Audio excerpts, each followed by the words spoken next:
Hello అండి. Work బ్లౌజెస్‌ని cut చేసేటప్పుడు work చేసిన వాళ్ళు డ్రా చేస్తారు చూసారా? ఆ డ్రా చేసిన దానికంటే కూడా కొంచెం ఎడిషనల్‌గా మనం కట్ చేసేసుకోవచ్చండి. ఆది బ్లౌజే పట్టుకుని కట్ చేయక్కర్లేదు.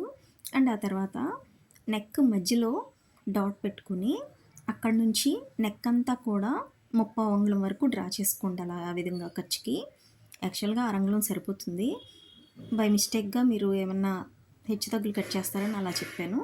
ఆ తర్వాత కరెక్ట్‌గా అరంగుళం అలా నీట్‌గా జాగ్రత్తగా చేసుకోవాలి. కటింగ్‌ని మిడిల్‌లో నాట్ పెట్టుకోవాలి. నడుము మధ్యలో కూడా అలా నాట్ పెట్టుకుని ఆల్రెడీ కొలతల ప్రకారం డ్రా చేసుకున్న లైనింగ్ పీస్ ఉంటుంది కదండీ! దాని మీదకి ఈ వర్క్ చేసిన ఒరిజినల్ బ్లౌజ్ పీస్‌ని మెడ మధ్యలో మార్క్ చేసుకున్నాం కదా! నాట్ పెట్టుకుని లైనింగ్ పీస్‌కి కూడా మెడ మధ్యలో మార్క్ చేసుకోవాలి. చేసుకుని నెక్‌ని ఇలా అడ్జస్ట్ చేసుకోవాలి. లైనింగ్‌కి కూడా మనం ఖర్చులతో సహా డ్రా చేసుకున్నాం కదా! ఇలాగా గుండు పిన్నులు పెట్టేసుకోవాలండి కనిపించకుండా. అలా పెట్టుకోవడం వల్ల ఏంటంటే కదలకుండా ఉంటుంది. నీట్‌గా వస్తుంది స్టిచ్చింగ్ కూడా.